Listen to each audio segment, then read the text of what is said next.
السلام علیکم۔ آج کا ہمارا ٹاپک ہے، کیا ولی کی اجازت کے بغیر عورت کا نکاح ہو سکتا ہے؟ آج کے دور میں نوجوان لڑکیوں کا اپنی ولی کی اجازت کے بغیر نکاح کرنے کا رجحان بڑھتا جا رہا ہے، اور اس کے نتیجے میں کاروکاری، غیرت کے نام پر قتل، اغوا کے مقدمات، زنا کے مقدمات کی اندراج کی خبریں بھی بہت تواتر سے سننے میں آ رہی ہیں۔ نوجوان لڑکوں اور لڑکیوں کی ایک بڑی تعداد ایسے ہی واقعات کے نتیجے میں جیلوں میں بند ہے یا پھر عدالتوں اور کچہریوں میں مقدمات کا سامنا کر رہی ہے۔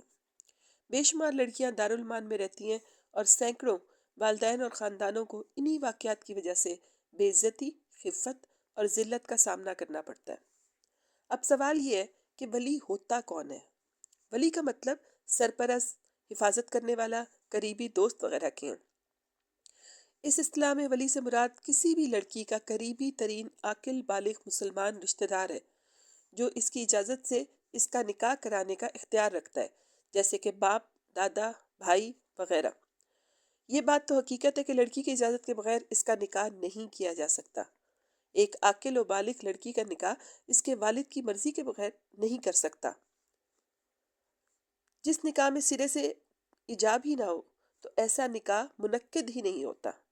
وفاقی شرعی عدالت نے ایک مقدمے امتیاز حسین بنام سرکار میں اس مسئلے پر بحث کے بعد اپنے رائے دی کہ بلوغت کی عمر کو پہنچنے کے بعد ایک لڑکی کو یہ حق حاصل ہے کہ وہ کسی کی اجازت لیے بغیر اپنی جائیداد کے معاملات طے کر سکتی ہے، لہٰذا یہی حق اسے نکاح کے معاملے میں بھی دیا گیا کہ وہ ولی کی اجازت کے بغیر خود اپنا نکاح کر لے۔ اس کے علاوہ لاہور ہائی کورٹ کے 3 رکنی بینچ نے ایک مشہور مقدمے عبدالوحید بنام آسمہ جہانگیر میں 84 صفحات پر مشتمل ایک اپنے تفصیلی فیصلے میں اس مسئلے پر بحث کی، اور ایک کے مقابلے میں 2 جج صاحبان کی اکثریتی رائے یہ ہے کہ اگر ایک عاقل و بالغ لڑکی اپنی آزاد مرضی سے نکاح کر لے تو اس نکاح کو باطل قرار نہیں دیا جا سکتا۔ لیکن اس کے ساتھ ہی اپنے فیصلے میں انہوں نے مندرجہ ذیل خیالات کا بھی اظہار کیا۔ انہوں نے کہا کہ اسلام میں مردوں اور عورتوں کے درمیان شادی سے پہلے کے تعلقات، خفیہ دوستیاں اور خفیہ نکاح ممنوع ہیں۔ نوجوان لڑکوں اور لڑکیوں کا اپنے جیون ساتھی کی تلاش میں خود نکل پڑنا اسلامی تعلیمات کے خلاف ہے۔ خاوند کی تلاش کی مہم بہت سے خطرات کو دعوت دیتی ہے، جس کی بہرحال حمایت نہیں کی جا سکتی۔ اسلامی معاشرے میں والدین اور خاندان کو خصوصی اہمیت حاصل ہے۔ یہ تو ممکن ہی نہیں کہ والدین یا خاندان والوں کو یہ حق دیا جائے کہ وہ لڑکی کی زبردستی شادی کریں، تاہم ان کا یہ حق ضرور ہے کہ انہیں زندگی کے اس اہم معاملے میں مشورے میں شامل کیا جائے اور ان کی رائے کا احترام کیا جائے۔ اسلامی تعلیمات اور ہماری معاشرتی اقدار کی روشنی میں درست راستہ یہی ہے کہ یہ کام والدین اور خاندان کے بڑوں پر چھوڑ دیا جائے کہ وہ اس معاملے میں تحقیق و جستجو کریں، اور جو بھی مناسب تجاویز سامنے آئے وہ لڑکے یا لڑکی کے سامنے رکھ دی جائیں، اور انہیں یہ اختیار دیا جائے کہ وہ اس سے بہترین فیصلہ کریں۔ آخری بات جو انہوں نے کی وہ انہوں نے یہ کی کہ شادی سے پہلے یا بغیر شادی کے تعلقات اور خفیہ شادیوں کے بارے میں قانون سازی کی جائے اور اسے ایک تعزیری جرم قرار دیا جائے۔ ہمارے ملک میں ذرائع ابلاغ کے منفی کردار نے ہماری نوجوان نسل ٹی وی ڈراموں، فیچر فلموں، موسیقی، شاعری اور افسانوں سے ملنے والے سبق کے زیر اثر اس کی طرف مائل ہو رہی ہے۔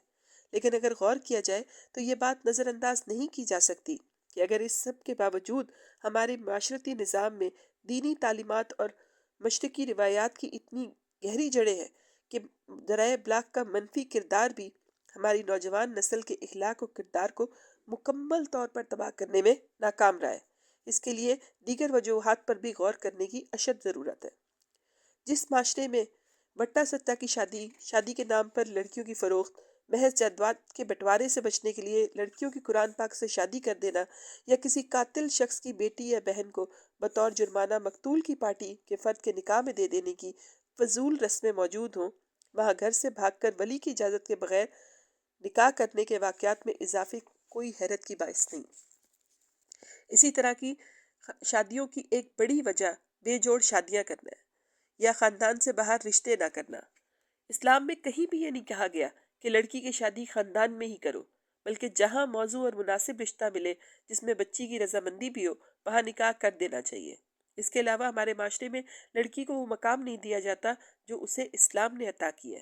اس کے والدین اور دیگر اہل خانہ کی عدم توجہ اور اس کے احساسات اور جذبات کو نظر انداز کرنے کا رویہ اسے ذہنی طور پر باغی بنا دیتا ہے، جو اسے خاندان کی عزت اور ناموس کی حفاظت نہیں کرنے دیتا۔ وہ بھی جب وہ اس کی عزت اور ناموس کا خیال نہیں رکھتے تو پھر وہ لڑکی بھی ان کی عزت اور ناموس کا پاس نہیں رکھتی اور خود کو ذلت کی گہرائی میں گرا لیتی ہے۔ اس کے لیے بے حد ضروری ہے کہ ولی اور عاقل بالغ لڑکی کے درمیان اختلاف ہونے کی صورت میں کوئی مناسب اور باعزت عدالتی طریقہ کار وضع کیا جائے اور اس سلسلے میں باقاعدہ قانون سازی کی جائے تاکہ ایسے واقعات کا سد باب ہو سکے۔ جزاک اللہ خیرہ۔